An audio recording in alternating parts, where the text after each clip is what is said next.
Imagine me.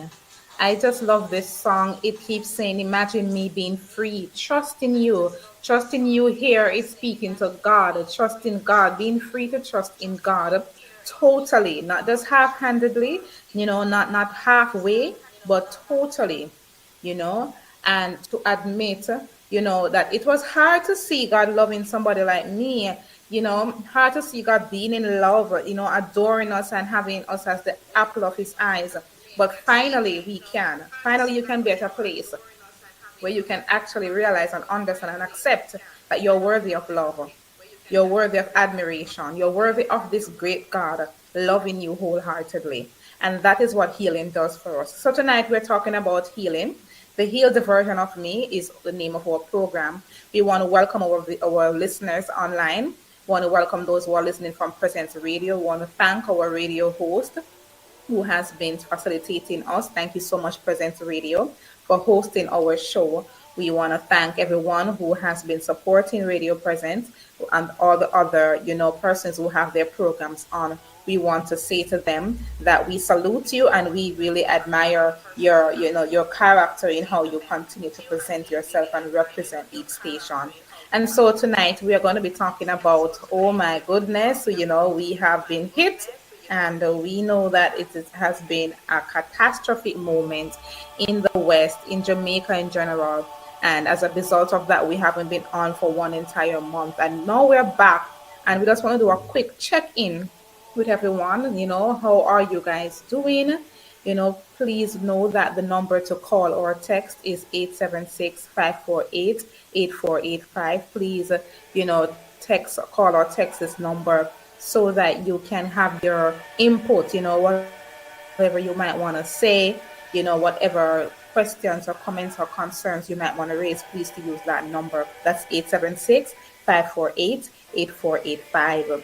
And so we are just saying this evening that, we find it very timing how, I don't even want to use the word timing, but we find it very, significant how the hurricane came and it came right after we were discussing how to respond in a crisis. That's when it came. It came when we were discussing how we get help in a crisis. And I don't know to what extent our viewers, our listeners have benefited from that. If we used any of the skills, I trust that we have.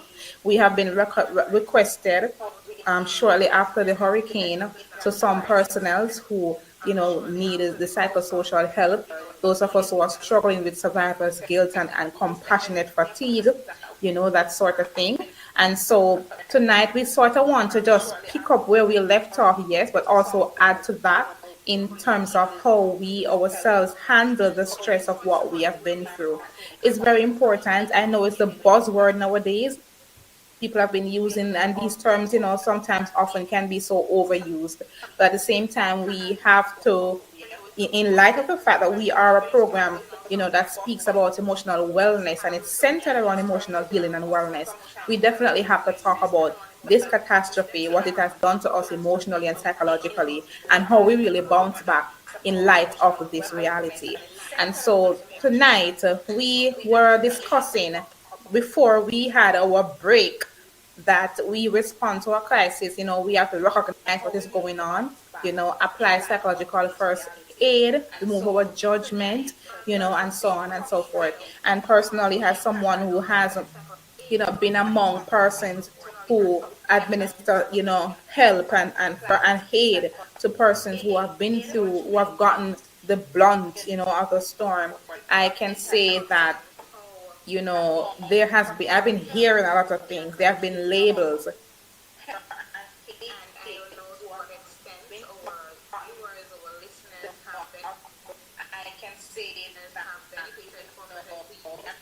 Part of psychological first aid is that we do not, perform judgment. We try to put away our judgment and our biases if we're really helping people. We don't want to be carrying a care package and we're there saying, because them bad and wicked, why them get destroyed? That's not okay.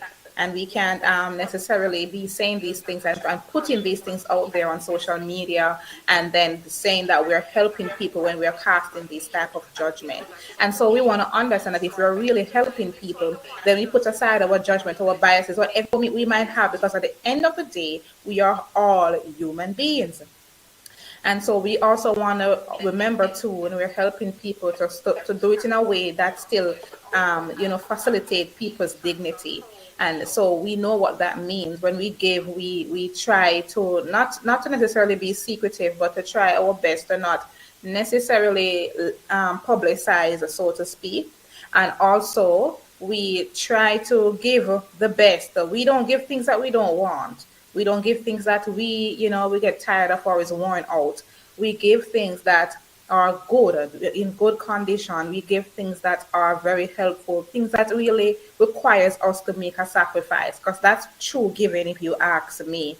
And so we really want to bear these things in mind. So that those are parts of psychological first aid.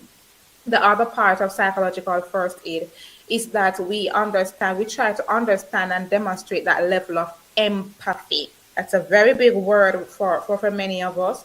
Many of us tend to associate empathy with pity or feeling sorry for, and that's not necessarily the case. Empathy really is to understand how somebody is feeling and to be able to put ourselves in their shoe to a large extent, to be able to allow ourselves to imagine the different factors that comes into play if we were in a circumstances, if we were in a similar situation. And when I say different factors, we're thinking about the social factors, the personal factors, the psychological factors that you as an individual would have to face if you were in this situation. And we listen actively and understand where the other person is coming from. And then we are able to empathize in a way that really helps. To a large extent, empathy has to do with us responding in a way that make people feel like they can connect and relate to us and not further alienate them. And so we have to be sure that when we're empathizing with people, we are doing it in a way that truly reflects the true nature of empathy. So we discussed that. We also discussed about some of the psychological effects of social media and what it does to us in terms of comparison and make us feel somehow like we are behind. We still have social media after Hurricane Melissa, and to a large extent, the trendy thing that's happening now is the fact that people are giving care packages, everybody wants to help, and that is just phenomenal.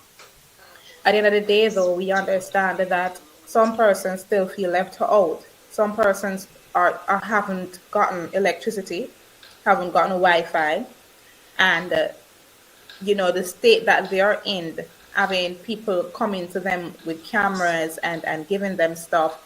We have to, if we are really talking about empathy, we have to also put these things into play. It is not an invitation for us to gather some guilt and put that on ourselves. That's not what we're here to do. But we're here to truly, in the true meaning of empathy, understand that in light of this reality, we have to sort of do things a little differently so as to accommodate people's dignity. That's what we're here about. And so when we do things and we highlight it on social media because it's a new flex going on, and when our motive is not in the right place, it can come across as if we are attention seekers. It can come across as if we are just being a part of the trend, that sort of thing. And we have to be careful. It can also, we have to also think about too the ethical part of it. Now, remember, we said some persons haven't gotten the electricity. They haven't gotten, internet service. I don't know about you, but I don't know if you'd want to wake up one day, you were in a space where you were in need, and I don't know if you want to wake up one day and see your face all over social media receiving a care package without your consent. So I hope you guys are getting where I'm going with this. In the true meaning of empathy and responding to a crisis, we have to take these things into consideration. So the truth be told, yes, there are times that we want to give our sponsors credible notice that we have done what they have asked us to do with the money. And so, to a large extent, that's the reason why we promote and stuff like that. But we want not to promote, but highlight rather.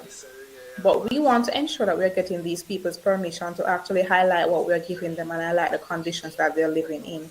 Remember, we have to ensure people's dignity. And if we can do it in a way where people's identities are not exactly exposed, then I would encourage us to do that. Because we have to operate in a way that let people understand that we know how they feel, we know where they're coming from. At the same time, we're not here to make ourselves look superior, or make ourselves look like we're actually doing something. We're genuinely here to help in a way that restores dignity and a way that really empathizes with people and what they're going through. We don't want to add more fuel to the fire. We don't want to, I just want you to think, imagine living in a house and all of a sudden the roof gone and everything just scatter away. And then you wake up tomorrow morning with a bunch of cameras in your face, taking your picture and giving you care packages, and before you know it, you're all over social media. You kind of want to think about that. And so we have to put things in place to ensure that in all our giving and all our doing, our hearts are in the right place, and also our actions. Because mark you, there are times when our hearts are in the right place, but it doesn't exactly line up with what we're doing, and vice versa. So we have to ensure that there's an alignment at all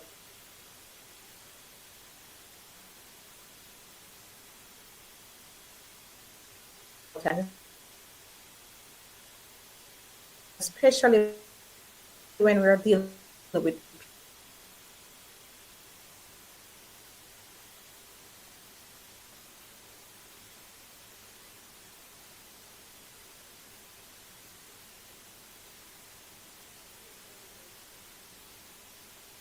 people.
Family. Washing my 96-year Jamaican grandmother here for the first time. We feel good. What a hide from me. Me and you are friend. We are not just, we know one another. We are family. We are not family. We are family. You want to wash it here? Yes, and you promise. Oh, you wash it. You know, yes. And the basin. I got this into the basin. Perfect bubble. I am using the blue shampoo and conditioner. Oh, grandma here. In under the blue dryer. Yeah, done. Grandma wanted some rum to wash her face with. After drying, I used the dual leave-in conditioner. It feels good now. Grandma styles her own hair. Only make me see.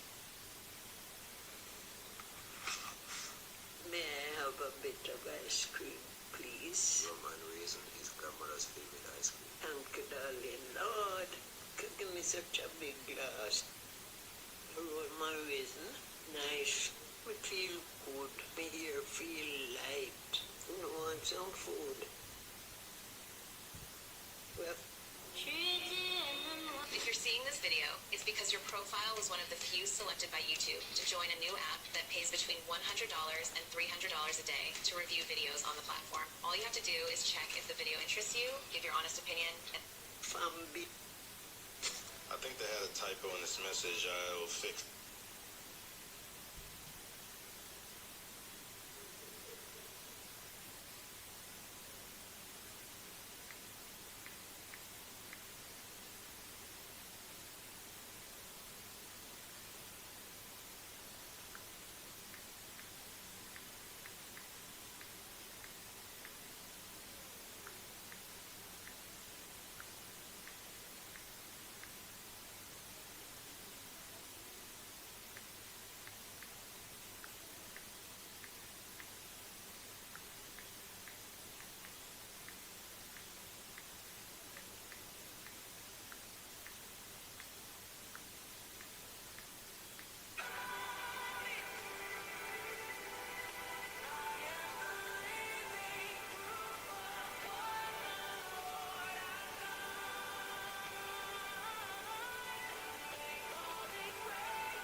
Peter again.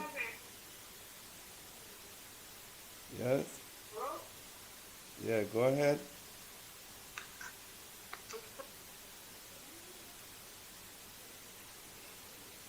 Hello? Yeah, your internet is bad, man. Oh, you're back? Yeah, I'm saying your internet is bad. Yeah, I guess. It has been ever since the hurricane. It hasn't been messy. Your, Flu. your, Been this. your thing disconnect. Yeah? It disconnect. I'm not seeing you on the meet, so nothing is coming through. Nothing is coming through at all. But it started out, and then I can't even hear it in the call here. It's in, out, in, out.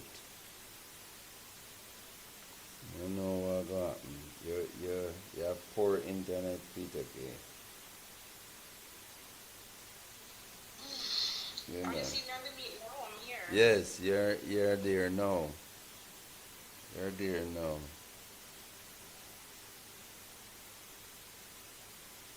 You're saying while I was speaking, it was in and out? Yeah. But go ahead, see if you can continue, because you're broadcasting. If So we are back. Sorry for that little break. So we are getting into it again. Please ask your friends, please ask your family members, whoever you think would benefit from this discussion to just tune in. The number to call or text with your questions, comments, or concerns is 876-548-8485. And so we were discussing how we, go about responding to a crisis. And we were explaining that we have to bear the true meaning of empathy when we are doing what we are doing. We want to understand that empathy is not just feeling sorry for somebody or pitying them, but is understanding, listening to them to a point where we understand, listening and observing. And when I say observing, it's not only watching through our eyes, but it's observing, through the words that they choose to use, observing the circumstances and allowing ourselves to imagine what they might be going through. So much to a point where we feel how they feel and we understand why they feel how they feel. There are some things that empathy naturally allows us to do or not do, and we were discussing